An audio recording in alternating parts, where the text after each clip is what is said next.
I'm just sitting here. I got time clear to see.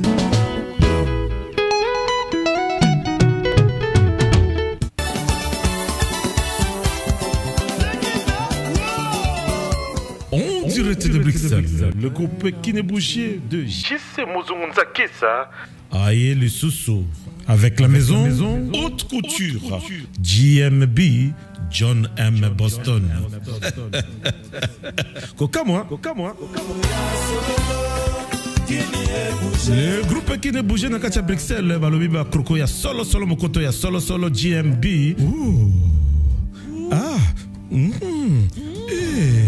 Yo kelengi John N. Boston, GMB, Nakatia Bruxelles. Balobi, c'est l'adresse, l'avenue Louise, numéro 211, Louise Ndé Makamboe.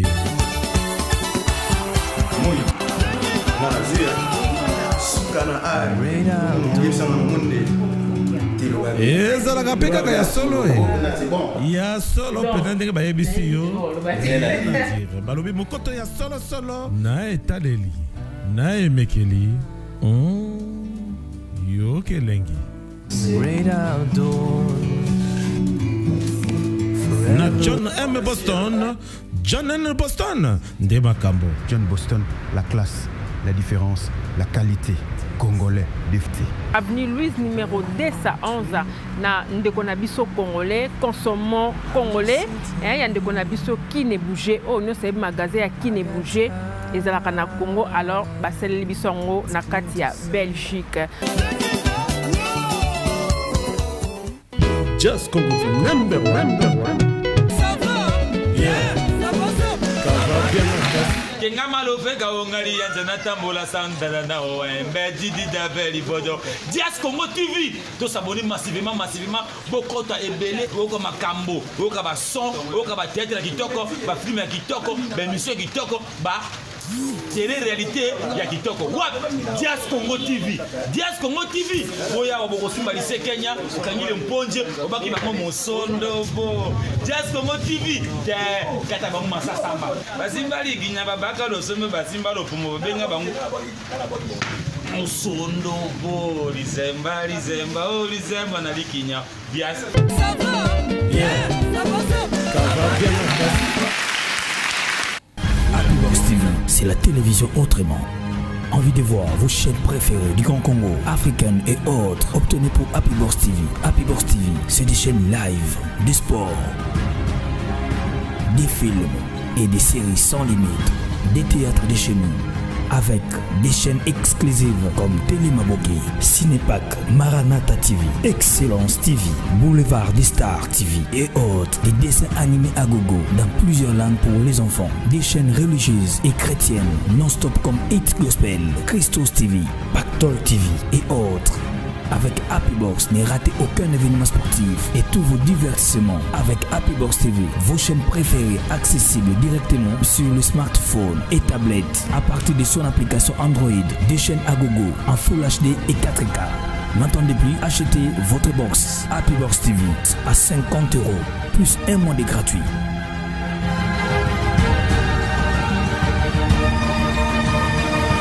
Happybox TV, c'est la télévision autrement. Pona bon, bozotuna, bolobi makambo Happybox. Nga naza musika na kuzwango wala. C'est facile comme bonjour. Ok na site na biso happybox.com. Kaka nde bomoni bakomi wana.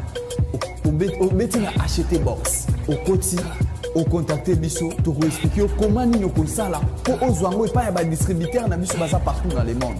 Dans 48 heures seulement, ozana box na yamba. Happybox, c'est le meilleur de tous les box que je t'ai connu dans le monde entier. Le chaîne, tu te brûles pas. Le film, tu te n'inganes pas, mais tu es impeccable. Happybox, connectable partout. C'est la toute première fois. Banda bakamba box et banda. Box na yo, ozotala yango tina portable. Parce que biso sokoyebi box to branchera yango kaka na ndako. Soko bimi di banda, obosani makambo box. Mais avec Happybox, ami de tous les temps. Regardez la télévision autrement avec Happybox TV.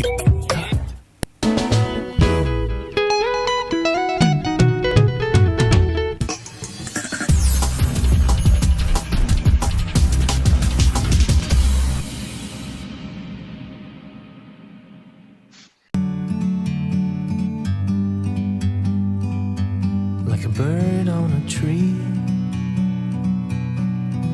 I'm just sitting here. I got time. It's clear to see from up here. The world seems small. We can sit together. It's so beautiful, you and me in the great outdoors, forever free. www.jazzcongo.com, votre humble serviteur Flash Wabasson, Jim Sukonzitek Pasamobika, Wazabanga. Merci Nabino Bonsotou, Bozongi, ko landa biso na www.jazzcongo.com. Toye li susupo na kosolo la Nabino bandeko na wa bolingo. Na benga kabino bandeko ba bolingo parce que bozalaka wa bolingo. Parce que suki biso na biso to linganité eza pasi Congo to kotombola ngo ndenge nini. Voilà toye li susu na basango ya mboka na ndenge ya bopete. Lelo tolobaki ke boyebi ke bomona ki biso belé bomona ki biso lisusu te pardon et sali ki vraiment poko sezalaki confinement salemaki na o na bengaka complice nanga de tout le temps kuna confinement salemaki na misala pe komela ke belé yango nde bandeko ba bolingo tozwaki moi temps mort vraiment pour que tokoka kobongisa lisusu basango ya mboka na ndenge ya bopete tosala ngo na ndenge ya bopete ndenge lokola petitre boza komona wana union sacrée, l'avenir de l'union sacrée tokoluka tosolola lisusu na mama na ngai complice na ngai ndeko na ngai vraiment oyo ya motema na mesana kobenga na Gisèle Osambia. Mama Gisèle Osambia, mbote na yo. Mbote mingi ndeko James, mbote mingi balandi ya Dias Congo télévision, multimédia, ndenge tolobaka, pour toza na radio, toza na web, toza na ba différentes plateformes. En tout cas, c'est vrai que mikolo leka ki ebele, ndenge ndeko James alobaki, bon excusez biso, toza pe na moi ba obligation professionnelle, toza na moi makambe ebele, ya omona biso te. Et bon, les lotos zongi, j'espère que tu vas démarrer. Je crois que tu as le début d'année. On espère que Makambe va bien et que tu vas continuer. Tu vas amener ton message qui est bon message. Merci mingi mama Gisèle Osambia na yebi ke tango yo solo la ka bandeko ba monyo ba sepeli lisusu na denga mokete babia mama ye lisusu vraiment mama ya fungola ka biso bongo apesa ka biso pe moi oyo muke ayebi ndenge to lobaka ndenge na lobaka ndenge Jazz Congo lobaka ndenge biso pense surtout to lobaka na Jazz Congo devise na biso tout ce qui n'est pas donné est perdu. Yo za na ba connaissance yo za mwana ndabo ba connaissance hein? Ndenge tolobaka mama Gisèle lobaka nous détenons pas biso moko kam toto simbi savoir penda ya connaissance était ondako benzungu ya connaissance était kaka moi muke pe tokoki ko ya ko apporter na bandeko pe bakoka tala biso na ndenge ya bopete mama Gisèle na yebike bandeko yo le musuma tuna kinga mama Gisèle sa zobela to monyo susu na santé ki toko to monyo li susu beauté lailai to monyo li susu vraiment na ba tuna ki babi tungisa ki mingi ba mama Gisèle abeli ou abilité mais qu'est-ce qui se passe mama Gisèle est-ce qu'on bela ki poko mutabela kazaka na santé vraiment malamo na lailai bo malo mboka yo mama Gisèle. Non, bandeko, santé est bien comme vous me voyez, donc santé est malamou, est vraiment malamou.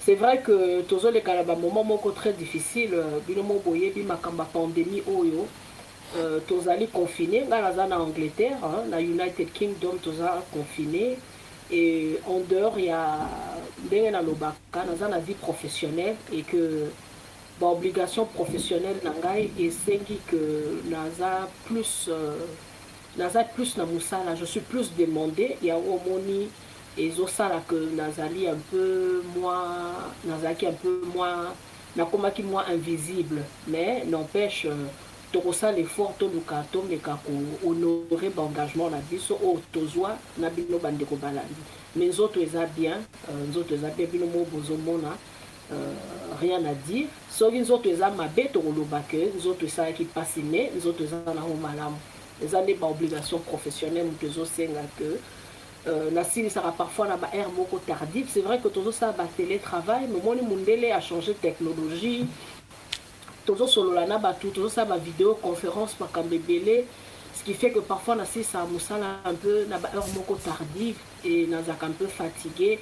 Au moins que ça l'émission et c'est un peu moins préparation, il faut que yo kane makamini bande comme sous balobaki kotanga pe ba journaux koyo kapé ba information mususu. Donc tout ça yango wana, mais sinon eloko combien qui était alité, j'espère que torozonga lisusu nde tolobi to sali programme que en tout cas toutes les 2 semaines na week-end to ça là de sorte que tout le monde en a appris, tout le monde est tout solo là. Normalement fait tout dans le lobby le dimanche, mais temps est permettant quitter, mais le roi to koutani lelo dans 2 semaines to koutana sauce donc bon rendez-vous aux à chaque 2 semaines, fortnight en anglais des bien, je sais pas moi, toutes les 2 semaines. Toutes les 2 semaines. La fin de semaine, donc on soit le samedi ou dimanche. En tout cas, to banda rozonga pour to skuta na to solo là. Pour ndenge to lobby, Congo eza mboka na biso. Mutu na mutu fa mema pierre na ye, a mema libanga na ye pona kotonga ndako. Biso na mutu ndenge ndeko James Alubaki. Mutu mota a détenu monopole ya vérité ou bien ya connaissance. Vérité ezalaka ba demi vérité. Vérité nanga eza vérité ya James T, eza vérité ya ndeko ki songolo te, mais na kati wana mutu na mutu akoki kozwa mwa eloko moke okoki kosunga mpona tokoka kobongisa mboka na biso mpe tofungola mayele na biso. En tout cas, merci mingi nazongisi maloba epai ya ndeko James. Merci Wabino Kulutu Ndeko Yaya Konzite Pasamo Bika James vraiment wazabanga na ezalaka fier na kombo nanga balobaka mais yo kombo mulai bondengeni mais c'est normal, je suis mon bandi, je dois être fier. Dans la fier na kombo nanga na ndenge moko ya bopete. Voilà, maman Gisèle Osambia na kembango na ebiki il fallait to banda lelo tozongi tokozala kaka mokuse bandeko ba bolingo. Mama Gisèle Osambia ndenge bandeko baza kotala titre wana Union Sacrée toyebi ke président abeti sete abundi ti lelo Union Sacrée wana esalemi na bao ya majorité na bao ya opposition basangani balandi o ezali liloba ya chef de l'État son excellence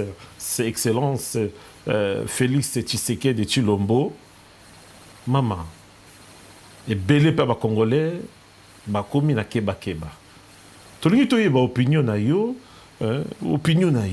par rapport à Union Sacrée. Est-ce que ça vraiment un avenir? Est-ce que kosala ka lokola cash na nini FCCT lobe panzani nango? Est-ce que vraiment ça solide? Tolingi toyeba bande couper ba yeba point de vue na yo po balobi tolingi toyeba pe no point de vue ya mama alobi nini malobo ka yo mama Gisèle Osambia. Ndeko James fait ndenge tolobaka nga naza na don ya divination te naza mama mbeko dite naza na boule de cristal te on a kotanga pour prédire avenir, mais seulement il faut toloba boye idée wana ya union sacrée pour la nation au départ ezaki idée moko eza idée malamu na sens nini parce que mboka na biso toza mbilinga eza mingi mikakatano eza mingi. Alors so toko kokota pena na kati de mais so totalika élection o ndenge sali que mwana mboka mokonzi ya mboka Félix Antoine Tshisekedi akoma na pouvoir makambo mingi esalemaki mpe makambo mingi elobamaki eloko epesaki mpe bakongolais vraiment pasi ezalaki komona ndenge ya sanganaki na Kabila.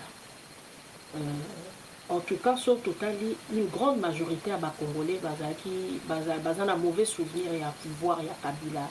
Il y a année na lobby évidemment to kolo bateke batno su bako ina Kabila, mais la grande majorité bazana qui contre ba CPLT bazana ba mauvais souvenir.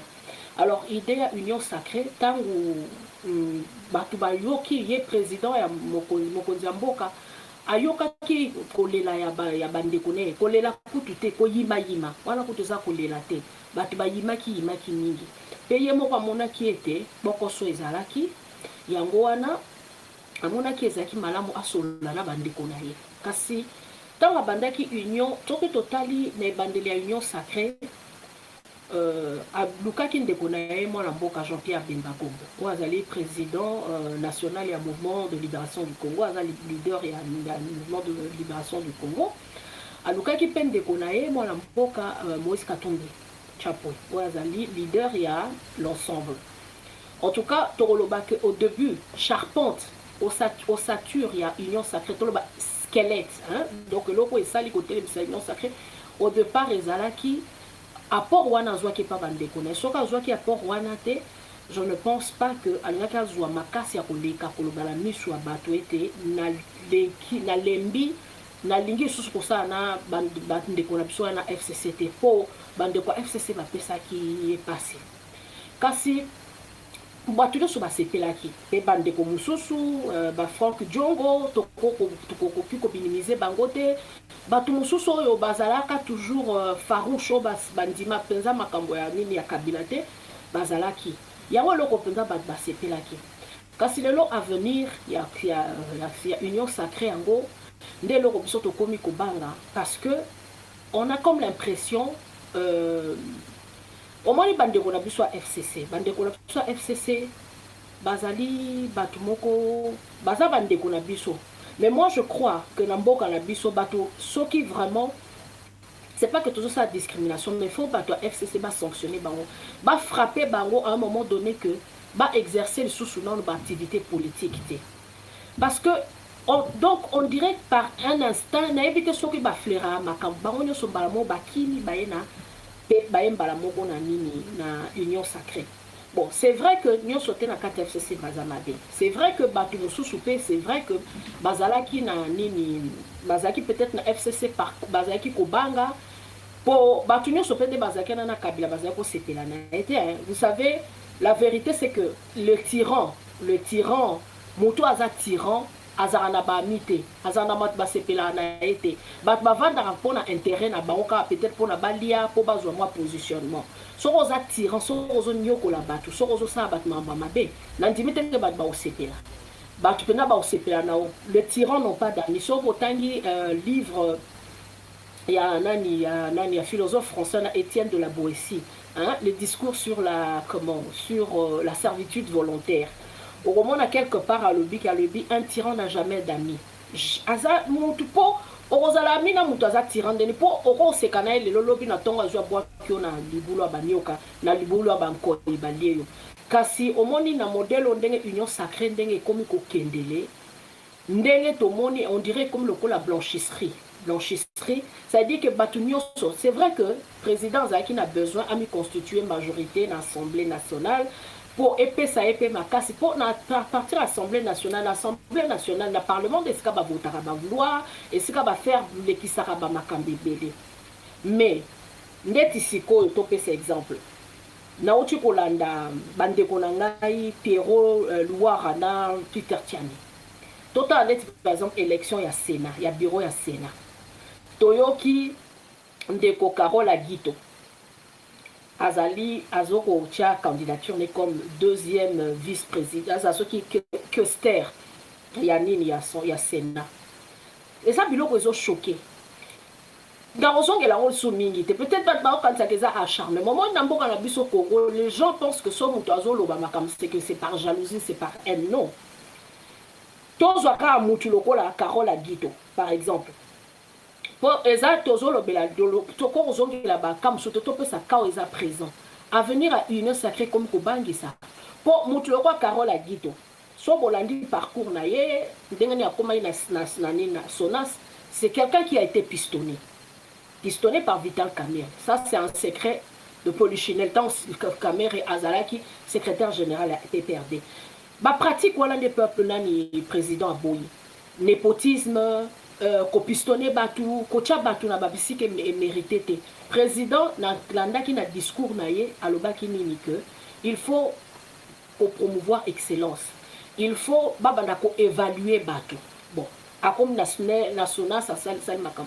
Bolandaka bilan na ye. Tu comme moi c'est aboyé, mutu aboyé, azongi akomi questeur na assemblée na Sénat.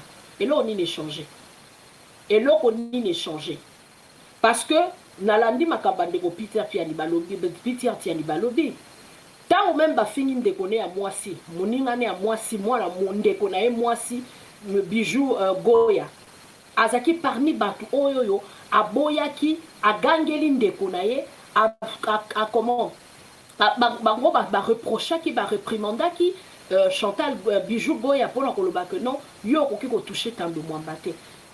Na Congo on a besoin il y a problème il y a nini comment il faut batu bazala tous à la question à moralité hein une mutu azana sens ya boye mutu azana comportement ya bo même par solidarité féminine pour na que la femme on ne peut pas venir dégrader la femme, on ne peut pas venir dévaloriser la femme, on ne peut pas venir humilier la femme. Namboka ya normal mutu lokola tambwe mwamba il a abusé de son pouvoir. Merci Ndenga Longwe président de l'Assemblée nationale. Donc tout ce qui se passe aujourd'hui tokombi koyoka. J'ai suivi par exemple Steve Mbika a dit que non, la formation à gouvernement, il faut pas tenir compte, il y a poids politique, apport na bango, combien de députés, bazan na bango assemblée pour baper sa bango nini bango ne bazwa ba poste. Non. Je pense que l'union sacrée à avoir dingue commis, ça commence à craindre. Ça commence vraiment à craindre. Moi, j'étais parmi les gens babanaï qui croient dans l'union sacrée et j'y crois toujours. Mais seulement que il faut critères là. Il ne faut pas que tout ça là erreur il y a casting.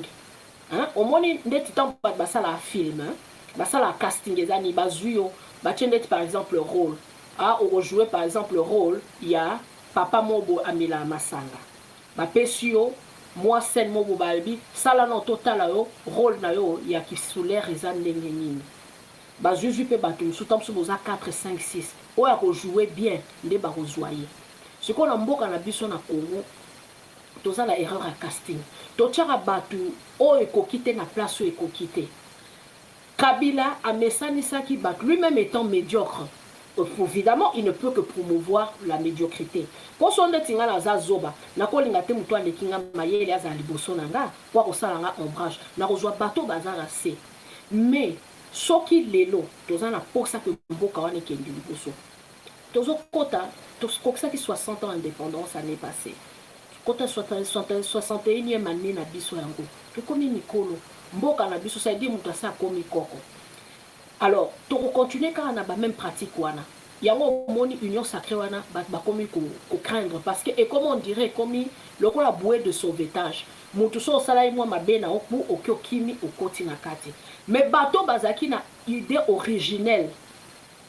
Au début, bateau quoi ba Jean-Pierre Bemba, bateau quoi ba Moïse Katumbi, bateau quoi ba Franck Diongo, ba croire qu'il a vision président.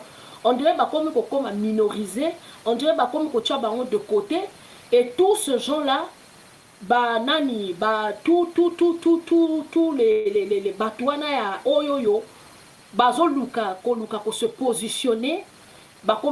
J'ai vu quelque chose et ça qui moi j'ai été scandalisé. Ndeko na biso moko je sais pas Jean-Pierre Liaou bon billet pas dans la c'est na bandeko on est en train de contester ba dans mwana Liaou mais ça c'est son problème na bangwa famille. Bon j'ai vu des images oyo azui batu bae bazo yemba bazui photo hein il y a Félix président Félix bazu ba tchon likola chipo a kumbisi batu ba mema ba yemba nzembo.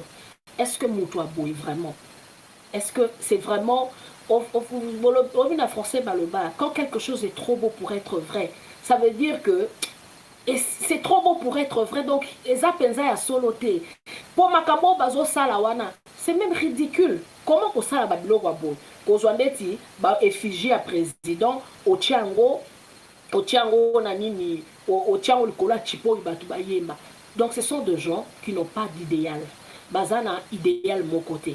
Ce qui pose ngai, moi personnellement, président a cédé na ba chant de sirène.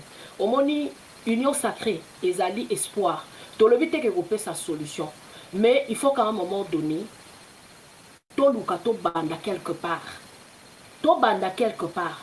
c'est avec beaucoup de peine que nous avons accepté Moutoulokolanga par exemple l'accepta qui idée à union sacrée parce que nous tous nous savons ce qui s'est passé mais à un moment donné on se dit il faut tout de côté baego na biso ici c'est les peuples qui souffrent ici ba maman ba papa o bazwa kokufa na Congo so mutu akufi na masasi te akufa na nzala ngala benga Congo eza anti-chambre ya lifelo ya mutu mo asala ki blague alobi congolais azesu na droit okende lifelo te ba congolais ce qui peut lifelo existera donc zambe faut tika ba congolais ba kende ka paradis parce que to suite vivre déjà l'enfer sur terre comment les sous to que sous to vivre les sous to reproduire sous ka makambo to sala kiango c'est-à-dire que avenir ya union sacrée na moment où tout ce vautour là tout ce batouano ya mabe wala bambuma wana ya mabe ngalo baté que batio soit FCC baza mabe mais les classiques là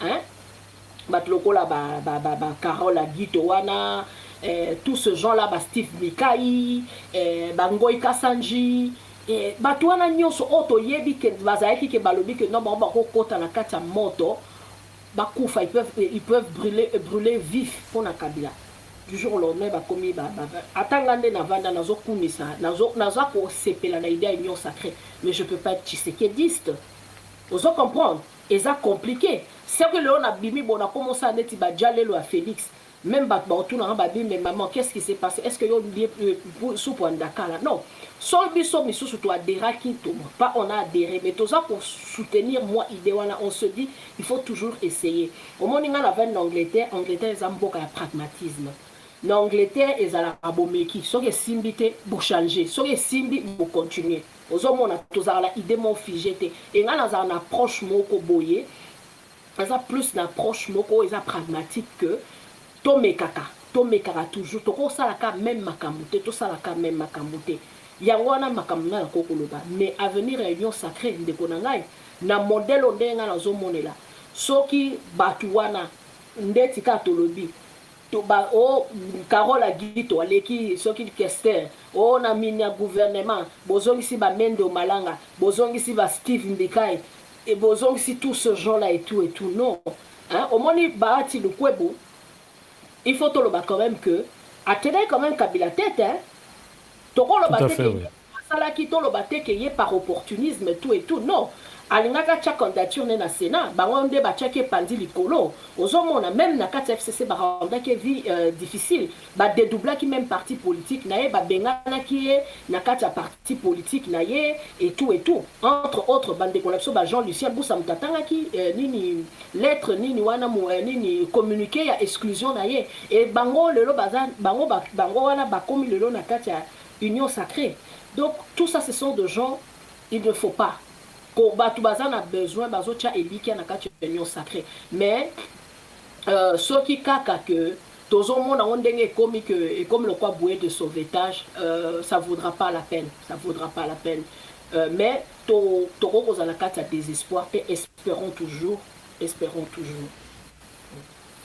Merci maman Gisèle nayebi ke olobaka malamu bandeko pe balandi na ndenga malamu union sacrée yango poser ka question bandeko pe belé bazo poser question balobi lelo yo ndenga uti koloba ba leader incontestable il y a deux partis oeza makasi oezali na kombo ya président Jean-Pierre Bemba na président Moïse Katumbi.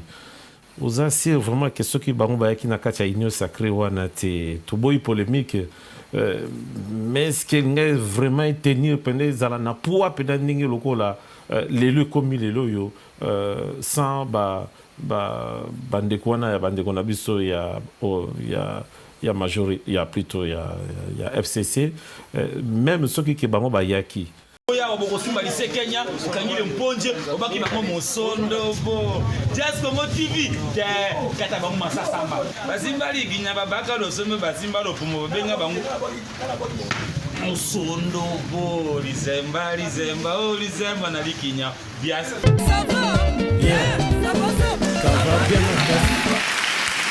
Bolimbisi vraiment ya mingi bolimbisi ebele maman Gisèle nayebi ke toza kipoko so na connexion internet na réseau na biso awa lokola mbula ezobeta na secteur na biso vraiment est perturbé o ezali direct na biso mais ekokata biso te parce que tozalaki vraiment bana nzambe service ya makasi ye lisusu pour que tokoka kozala na bino ensemble. Maman Gisèle nayebi te sokoloba mwa liloba lioko mpona bandeko baolanda biso mpona coupure ya internet omoni ke salemaka mpe kaka na Congo te awa mpe na poto na Occident tokutanaka mpe na baja baproblème malgré tofuta cher malgré nazwi mpenza baconnexion ya kafu mpona tosalelaka bino misala malamu metala lelo oyo mwa pokoso mpe ezali na mboka na biso awa na Belgique nayebi ke na bamboka lokola bacanada ezala États-Unis eza kuna na Angleterre ezalaka vraiment très difficile pour que pendant un bon moment comme ça l'instant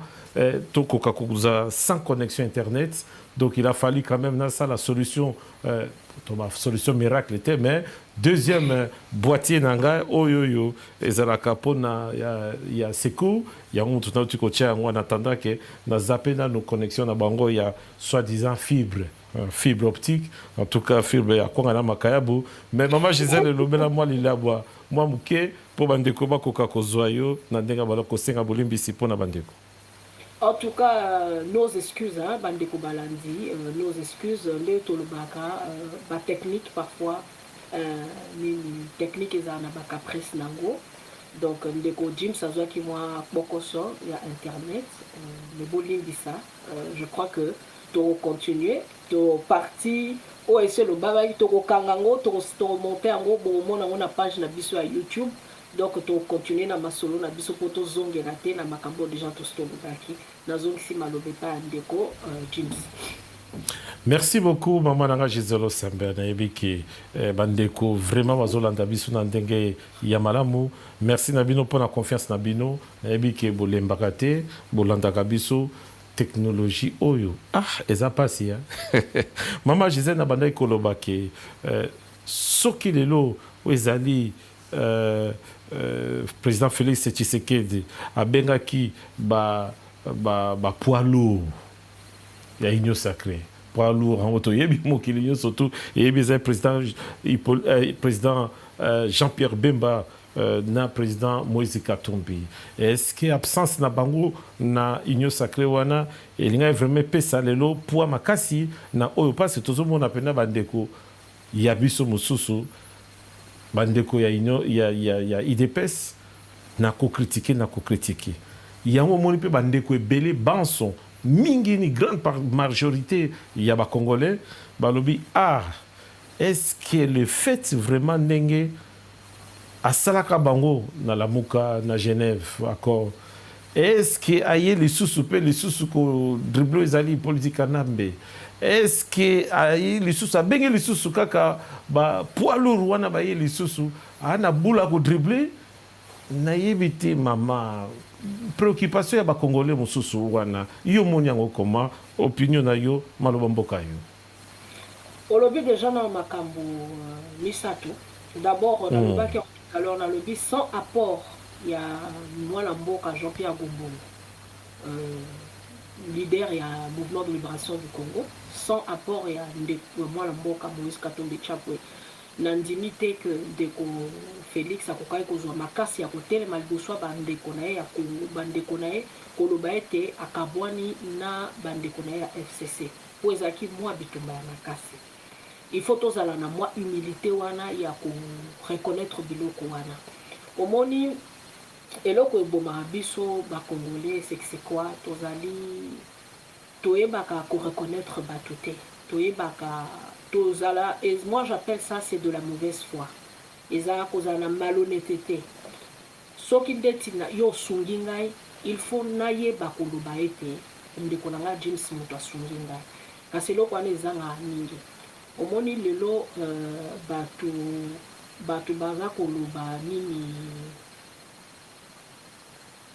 bato baza koloba bato oyo baza kokanisa ete que idée ya union sacrée wana président Félix asali yango kaka na makasi na ye moko te azalaki na posa ya bandeko na ye po eza bitumba monene butumba ya munene alongi pe nanu kaka te po il faut kobosana te ke bandeko na biso wana pe ya FCC baza nanu misusu eza lokola nioka te omoni nioka soki okati ye mutu azobundana nanu akufaka nanu akufi nanu te azobundana bandeko na biso FCC baza na kati ya makambo wana. Donc sans apport, sans soutien, sans garantie ya bandeko na ye poso total bien mutu liboso ya yambaki ezalaki mwana mboka Jean-Pierre Gombo omona Jean-Pierre Bemba Gombo elakisi ete asololaki na bandeko na ye bandeko ne mpe basungaki badu tokosunga yo.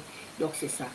Alors olobi bandeko na biso UDPS bazoloba makambo moni eloko parfois bandeko na biso UDPS c'est vrai que baloba que bazali première formation politique ou ezaki opposition. Je crois qu'il fallait bon prêcher un exemple. Au moins, la valeur à démocratie, c'est la tolérance.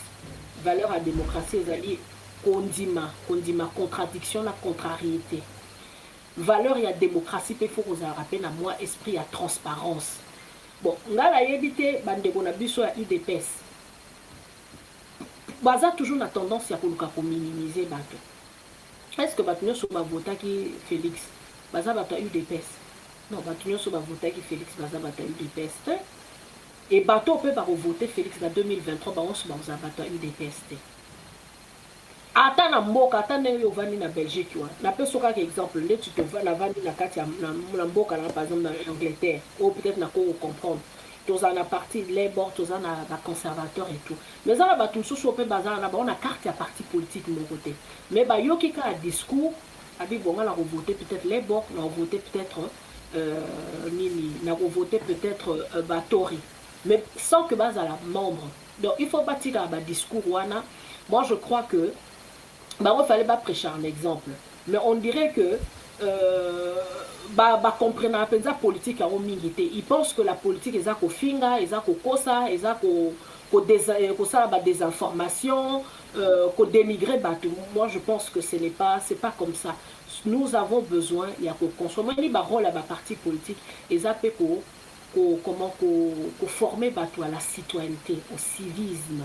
Je crois que le gozo zanga la kati mboka na biso ya bwana toza na notion ya civisme te hein toza na notion ya citoyenneté te toyebite ba comment qu'on vive na kati ya société les rapports que nous devons entretenir plutôt les uns et les autres. Donc c'est ça donc c'est par rapport à ça. Et troisième mot tourni est-ce que Ndeko Félix a dribbler moi la mboka Katumbi a dribbler moi la mboka Jean-Pierre Bemba méfiance wana ya ba congolais.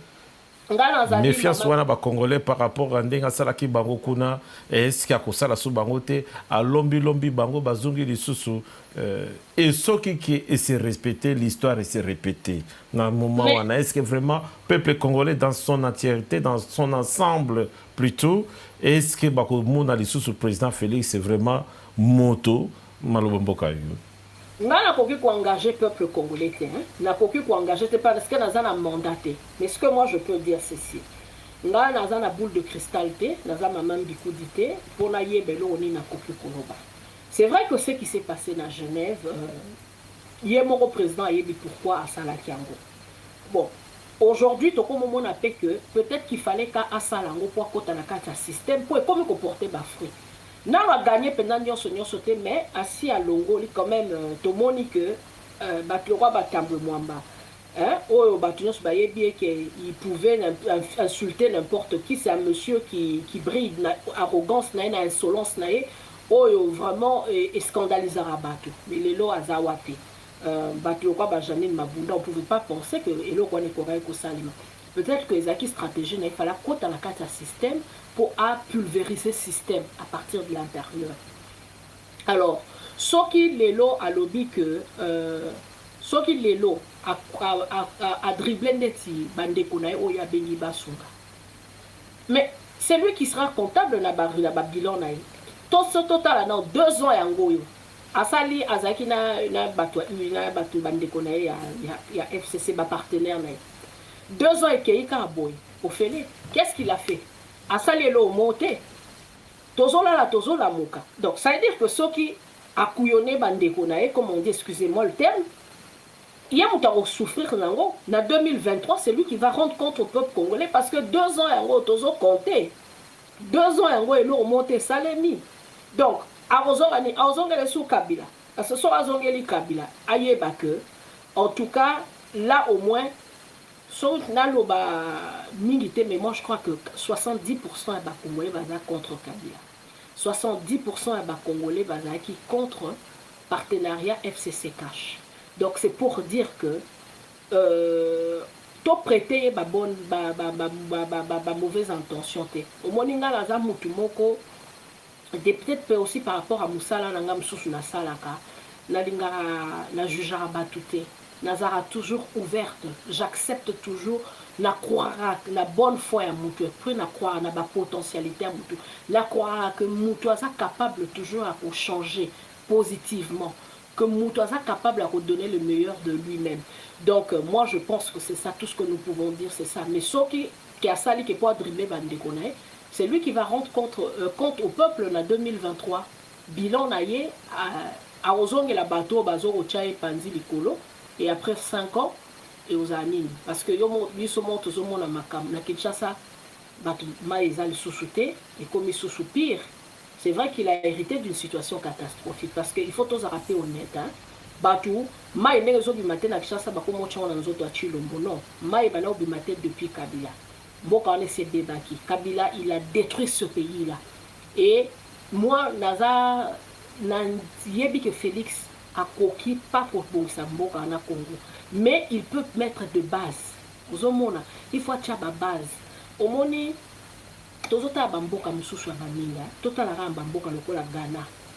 Il a fallu que papa la biso Jerry Rawlings paie à son âme aya acha ba base au moins le Ghana a stabilité. Le Ghana est parmi ba modèle. Donc ça veut dire que il faut acha ba base moko o ekoki ko sala que tokoka ko redécoller.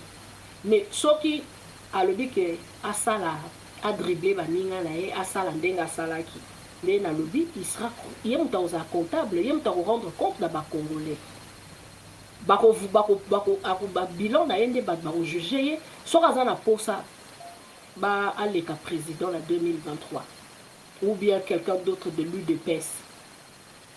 Allez, bon, la UDPS c'est la programme, la UDPS ou des programmes naïe, donc il a tout intérêt à ça à Makam. Et puis en plus de ça. Les appels question, il y a crédibilité derrière Moutou. Pour moi, Moutou peut changer, mais bon. Peut-être parce que la mboka la biso tozaka exigeante. On a le déjà question en moralité. Au moins, la mboka la biso na Congo, Moutou ko okosa, na okosa yo. James, nazoya, na okoma dans 20 minutes. Après 4 heures du temps, na okoma dans 20 minutes. Si lobby pe na tongo, na comité. Et puis na monio lobby, na seki na comme si rien n'était. Alors que na baby temps dans yo. Vous comprenez? Tous la tendance à minimiser ma bleu moi mécanique. Peut-être bon, peut-être il s'est dit bon la chose à la boîte au poste na mutu. Mais moi personnellement, naza la façon na la mona amaka. Là déjà son mutu za le kuta. So kosenga une fois, 2 fois, 3 fois. Na okangelo kandate mais na go chao penda na ko blacklister yo. Oza mutu mo bona obanda ko solo no posa humain. Mais nous avons la considération au départ. Donc tout ce que moi je peux dire, c'est ça. Maman, merci beaucoup maman Gisèle Osambia. Naebi ke osololi bandeko pe ba yiki yo na ndenge ya bopete. Maman, tout ce qui na point moko tolobaka mibale mais to su qui s'appelle na Nord Ubangi. Parce que makambo ze le kana Nord Ubangi à l'époque président Kabila P a kipaki yangote a BBC lisusu Nord Ubangi mabe. Et puis les sous présidence il y a Félix Tshisekedi tout le monde peut le réseau salemate to comment to chiter nango vraiment to suki sango parce que affaire wana eza penda affaire ya biso ya ba congolais banso tant tout le monde a vraiment qui to yinda kuna na l'est en tout cas le peuple congolais banso dans son ensemble à tobundelaka ceux qui peuvent le kanaka nanga tobundelaka mais ceux qui ont le kana Équateur silence total.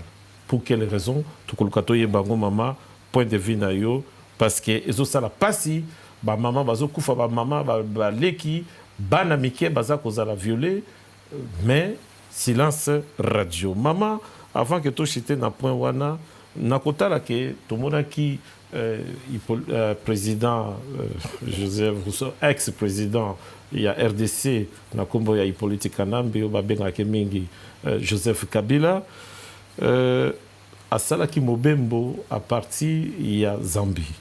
Tomonaki corridor moko salemaki abimaki na bopete ninga kendeki. Mais na kokamo tomonaki kaka presque le même jour tomoni pe ba au gradé il y a armée na biso. Bango pe baki kaka na mboka moko. Est-ce que message nini Félix, président Félix Alinga tinde la biso, message nini ex-président Kabila balinga tinde la biso awa tozana union sacrée mais ya kei na ba au gradé ya armée point de vue na yo bande kopé balingi ba yeba quand même puis point de vue na yo, est-ce que ça simple coïncidence le même jour et puis bakei bazongi pe après le même jour malobombo kayo maman Gisèle Osambi. Merci mingi na nini ona répondre ndeko nanga ado kinzunga o atuninga mama ozolobela batu bavota ki Félix peuple nini oyo ozolobela ndeko nangai ata azwaki 1% 1% wana ezaka peuple mute vota ki ete 1% wana ezaka ka tanga la zoloba na sens que azwaki quand même ba voix quel que soit voix o azwaki tolobate azwaki 0% azwaki quelques pourcentage oyo dans le peuple wana mutu moko te président moko te ndenga kokozala na bavotaki à 100% wana ezaki na tango na ba Union soviétique ou bien na tango ba parti état même na tango parti état na Zaïre Mobutu azozwa jamais 100% ezaki ka bazotia moi 98 99 pour ça la rabopo mutu akoka pa beli mutu pa kufaki ba makamunyo surtout donc tonga na zoloba bateau ba vota qui ça veut dire bateau ba yebi ki ba vota qui par exemple le tinga bo biso na otoza la diaspora non on a to vota qui était donc moi quand je parle le peuple azwa 10% azwa 100% azwa 20% bateau ba vota qui yango na lobila ndeko ado kinzongo sikoyo ndeko tuninga makama mobembo ya ndeko o azaki mokonzi ya mboka ya ntango akala ndeko Joseph Kabila. Bon, ngala landaki communiqué balobaki ke ba invitaki ezaki réunion moko stratégique. Ezaki sur makambo de défense. Bon, azaki président ya mboka na biso pendant 18 ans. Quel que soit ce qu'il a fait, Azali ayebi il détient makambo. Comment mboka na biso mboka moko quand même stratégique. Biso de moto zo mboka na biso na ndenga pété tout ça tout. Soto zaki mboka mo sérieux mboka na biso ngaki ezala. Il a joué un rôle important dans ma cambe belé, mais c'est parce que tout ça sérieux. Bon. Il a été invité. Bon, comme ils ont prêté ma cambe de sécurité, il m'a invité au gradé, qui n'a rien à voir, en tout cas personnellement, moi je crois que c'est une coïncidence. C'est ça le roi Ndeti, donc c'est exemple. Feti, bah invité, on a fait, il m'a invité, puis Mbandano, on a fait. Donc c'est ça. Ou bien. C'est un peu par rapport à ça. Donc, bateau va organiser, bateau va inviter qui. Mais moi, je ne pense pas que les alliés, bazui président, lobby, combat généraux, on a baqué quoi accompagner pour ceux qui peuvent accompagner, accompagner d'abord na titre nini. Même na ba règle ça pour régir ba relations internationales. Le seul président au Batbayebi, et ça Félix Tshilombo. Qu'on le veuille ou pas. Yende va dérouler tapis rouge pour naïe. Yende va yébier, c'est lui qui est le garant, c'est lui qui représente la nation. Donc, moi je ne pense pas. Au moins, il faut que biso va congolais. Naïbi que, comme on dirait, comme on a moi psychose, on dirait Kabila, azo bangi sa biso mingi. Mais il faut comprendre que Kabila, azaneka mutu. Azaneka na misuni balé, azana misuni balé le quoi. Biso azana maboko mi balé, azana makolo mi balé. Biso de tolinga to commission on dirait qu'aza mutu mon spécial. Hein? À sa spécialité, il y aura un moment, il y a un temps pour tout. Il y a un temps pour tout. Au moment où Nicolas Sarkozy, Nicolas Sarkozy, pour faire écoute, il faut toujours savoir donner le temps au temps. Hein? Quand les gens disent... Et puis, à 3 ans, mais avec un an ferme. Une année ferme. Tu vois, donc tout ça, ça veut dire qu'il faut il ne faut pas donner beaucoup d'importance à Kabila. C'est nous qui donnons de l'importance à Kabila. On dit que même bateau bazar tyran, les tyrans, les Kabila, tous ces dictateurs-là, comme un tyran, on a vu sur nous, aussi sa livre, les discours sur la servitude volontaire. Étienne de la Boétie, philosophe français connu. Et là on dit ça là, tu vas comment? Biso monde to comme ça bat dictateur. Biso bat to comme ça bat dictateur. Biso monde to banga. Comment est-ce que Kabila za yemoko? Tout ça, ceux qui 90 millions de Congolais. Abangi ça abato. Et ça la katia mutu na biso. Qu'il est avec 40 généraux, 80 généraux, avec ceux qui 6000 généraux, je sais pas moi, même abato belé. Si le peuple décide, balobi que to lingité.